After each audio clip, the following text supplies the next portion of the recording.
My daughter Damari and my son Martin, I don't know whether they are here. They must be trying to get here.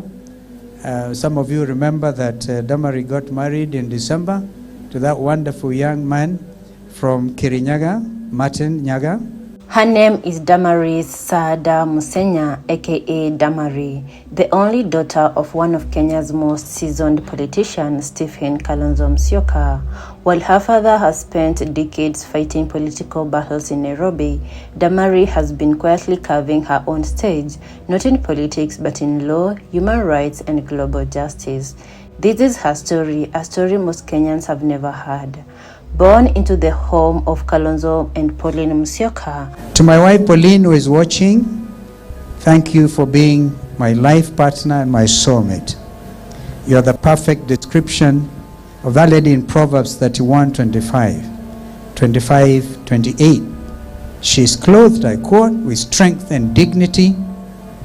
She can love as the days to come. She speaks with wisdom, and faithful instruction is on her tongue. She watches over the affairs of... Damari grew up as the only daughter in the family.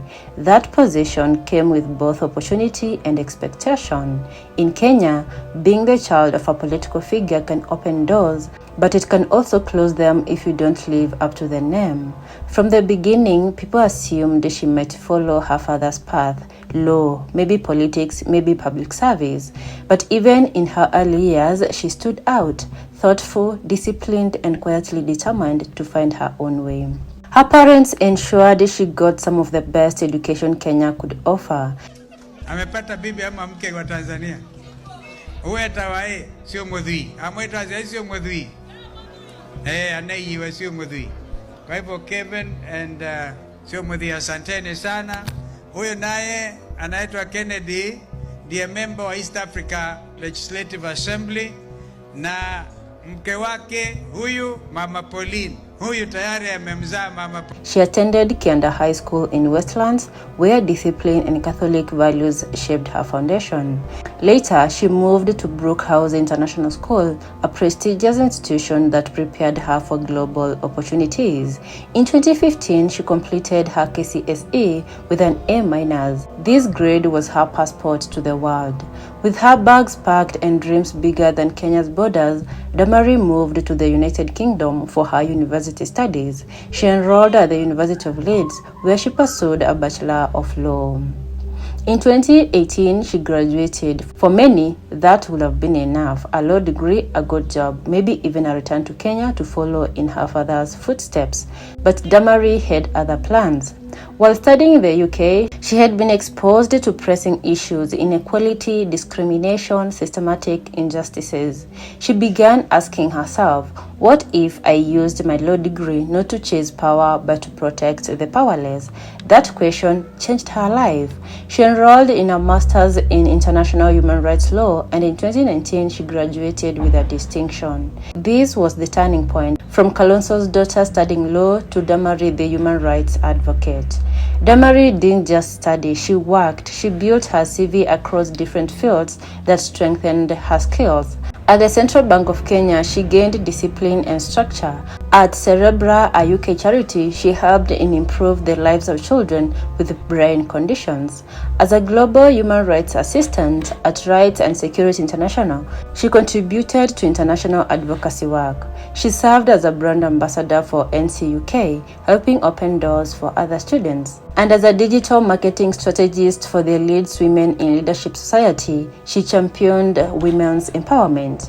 Each role was a brick in the foundation of her career built not on her father's politics, but on her own conviction. Today, Damari is a PhD candidate, diving even deeper into human rights research. Her focus is unique. She is studying the legacy of colonial welfare in Kenya and how it still affects the care of children with disabilities. This research is groundbreaking. It links the past to the present, showing how systems built during colonial times still disadvantage vulnerable groups today. In many ways, her work is rewriting how we understand justice in Africa. What is remarkable about Damari is not just what she has achieved, but how she has chosen to achieve it. While her father's name is engraved in Kenya's political history, her own path is carving out a new kind of legacy. A legacy not of politics but of principle, not of campaigns but of compassion, not of parliament speeches but of global advocacy. I grew up in rural Kenya, Yes. practically. And I think this guy is anxious about something. Yeah. So, up in Mwingi North constituency, Sekuru, Yes. Kitui County, Yeah. that is home. Yeah. But now home is everywhere in Kenya, because when I go to Western Kenya, to the coast, to the lake region, She is showing young Kenyans and especially young women that the next generation of leaders doesn't have to fight for votes to make a difference. They can fight for justice, equality, and dignity. So the next time you hear the name Kalonzo Musyoka, don't just think about the political rallies, the coalitions, or the battles in parliament. Remember his daughter Damari, the woman who chose a different battlefield, the woman who represents Kenya on a global stage, not as a politician's child, but as a voice for the voiceless. Her story is only beginning, and if her early stages are anything to go by, her future may well be even brighter than her father's. Because while politics rise and fall, the fight for human rights is timeless, and Damari is right at the heart of it.